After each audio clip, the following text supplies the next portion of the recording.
All right, so I've been fortunate enough in my 30 years of experience as a golf coach to be around the best of the best. So uh, certified with the Golfing Machine, which is a mechanical book, where Morad with Mac O'Grady, who I've been with and trained with, and also I've been involved with the One Plane Swing, and Mike and Andy with the Stack and Tilt, which I'm certified in. So my lineage is through alignments, geometry, and my coaching style is teaching the player in front of me.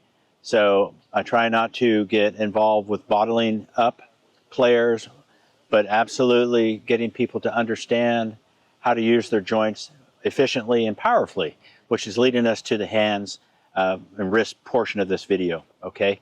We're gonna use them. As a matter of fact, there's 4 power accumulators, if you haven't heard of this before, from the Golfing Machine, defined as the number 1 power accumulator is the trail elbow, like a hammer. And we'd be doing that through an incline view. So you load the hammer up here and you slam it back into the back of the ball this way, okay? The number 2 power accumulator are the wrist cocking and uncocking, this action. So you got a folding elbow and wrist cock, 1 and 2. Those are the power accumulators there. The 3rd power accumulator is one I'm going to show you today also, is a forearm, the arm rotation, okay? Just like this, a baseball player is tapping the plate, looking to get the ball to come in right here, and they're rotating the arm through. And the 4th one, which is the lead arm, my left arm, it starts to the side of me, and then I load that arm by pulling the elbow back into my body here, and then as I start down into that wonderful transition we talked about, I'm going to start blasting it off my body. And I see a lot of people with that arm wedged in here like this and the club dumping out because they haven't heard any of this stuff. And for you guys, I want you to have it all and understand where power leaks might be and where efficiency lives, okay? Okay, so what happened to firm left side? Okay, that nice look of structure with the shifted body up like Hogan, the body's stretched up, arms down with the shaft nice and firm, the master lever of the swing, your lead arm, boom, compression, welding that ball into the back of the, in the front of the face, sending it out of here. Well, I'll tell you what happened is the shallowing spin out police came and said, hey, no, no, no, best players in the world do this. They uncoil their body and they shallow the club coming down and they keep unwinding. Well, you can see when I do that, my hips are going this way, my tailbone is moving away, I'm not getting over to the front side, I'm not shifting my balls this way, I'm going backwards actually. And that's why if you guys are actually doing that and you're struggling with contact, now you know why. Because you got too much rotational stuff bringing the club out, and it just is complicated. You have to drop the club more and dip your right shoulder, things like that. So I am looking at what all good players look like when they hit is like, boom, like this, right? They're contact, Fred Couples, you look at him, his hips actually stop and stall a little bit because he's stabilizing. He's not chasing the club, or the club's not chasing the pivot around over this way. It's like, boom, firm left side. Go firm left side, I'm gonna, boom.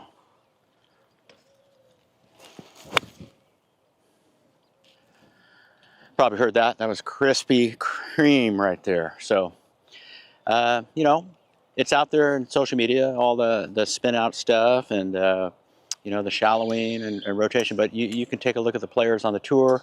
Yes, they're probably turning about this much at contact, but they're not leading with the turn like this, right? They're not spinning out here. They're getting, their hips are starting to tuck under them some. So, we'll talk about that in the next video, a little early extending.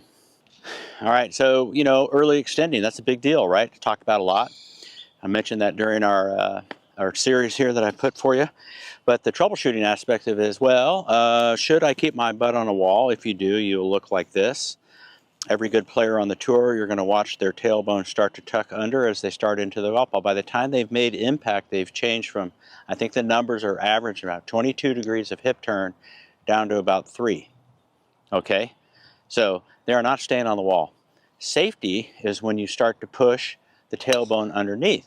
If you shift the center of gravity that way, you get that also. You can start to see that my body wants to go diagonally this way with the hips and rotationally.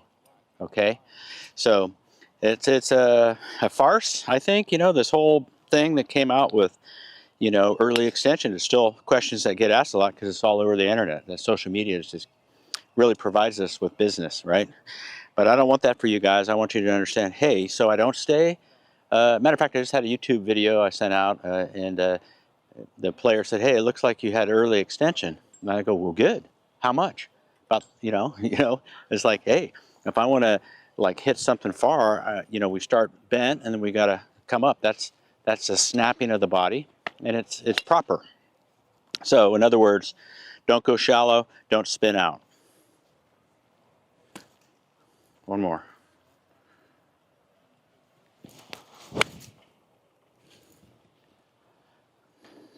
Okay, guys, so that was the 7-iron, right? Now we're going to the pitching wedge. I promise you that we go from driver down to wedge. Here we are. No different than the 7-iron, maybe ball position and distance from the ball. Driver way out here, big space. Pitching wedge, most vertical arm hang. Forearms are still a little bit outside of the joint here. But where are the errors coming from? What are we doing? Well, you know, you definitely want to be ahead of the ball. Mr. Scheffler taught us that whole big shifting idea. So again, like the pitching wedge, to the 7-iron, to anything that the ball's on the ground, you want to have some collision with the ground at the ball and beyond, right? So for my pitching wedges, I play them in the middle, and my hand's set like in the normal area, inside of left thigh, somewhere between zipper and inside of left thigh there. And then from here, I just stay very centered in my pivot, and then I bump forward a la Hogan, okay? So it's here,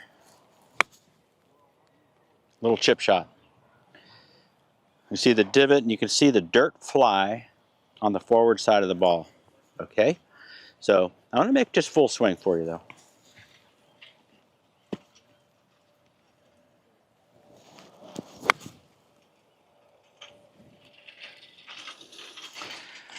Anytime you're getting down to the wedge zone or the 7-iron action there, those are proximity clubs, so you're looking to put the big value on rhythm and cadence of the swing. So you could, I mean, I'm known as having a very syrupy swing, that of like a Scheffler. Xander is just like he's a gatherer of speed. You see other guys like Rory are pulsers. They pulse off the ball and are faster that way. That doesn't work for me, so I'm Xander, okay? Here we go. So I'm going to do a nice little wind up here with good rhythm. My pitching wedge. So like Xander, I'm just going to gather my swing here, make a nice pendulum action. Very good to think of pendulums with pitching wedges and sand wedges. The short irons, you know. So a pendulum where the head is always just centered. I wind my body up, let the club go up, come back down and back up again. Here we go.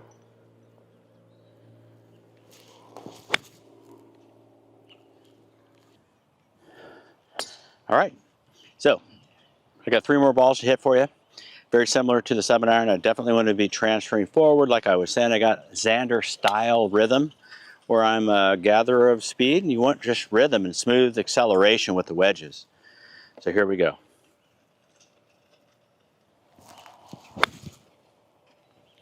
Nice full one there. Caught it right on the sweet spot.